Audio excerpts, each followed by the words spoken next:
Tu veux t'acheter une maison, mais tu n'as pas nécessairement accumulé toute la mise de fonds. Aujourd'hui, avec le prix des maisons, c'est pas évident d'accumuler une mise de fonds pour acheter une propriété. Je vois régulièrement des clients qui ont la capacité de payer le paiement hypothécaire, les taxes et tout ce qui se rapporte à la propriété, mais qui ont de la difficulté à faire des économies, à avoir des épargnes pour augmenter leur mise de fonds.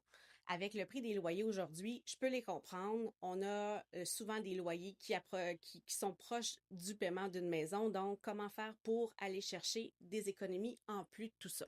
Bonjour, mon nom est Cathy Lebarbier, je suis courtier hypothécaire. Aujourd'hui, je vous parle d'un programme qui est peu connu, en fait, qui est la mise de fonds empruntée. Comment ça fonctionne? Mais en fait, tu peux utiliser pour ta mise de fonds une marge de crédit, un prêt personnel, une remise en argent, le prêt d'une personne que tu connais et même des fois une carte de crédit. Par contre, il faut faire attention parce qu'il peut y avoir des risques à utiliser du crédit pour une mise de fonds. C'est sûr que pour te qualifier, la banque elle va calculer quand même le paiement de cette dette-là supplémentaire. Donc, si c'est sur une marge de crédit, on va prendre 3% du montant que tu vas utiliser sur ta marge de crédit.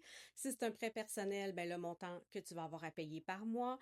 Et sur ta carte de crédit, ça peut aller entre 3 et 5% du montant que tu vas ajouter sur ta carte de crédit pour la mise de fonds. Certaines personnes vont utiliser cette portion-là pour une petite partie de la mise de fonds. Exemple, ils ont besoin de 20 000, ils en ont accumulé 18 000, il en manque un petit peu. Ça peut être une option d'aller finaliser pour pouvoir acheter sa première maison.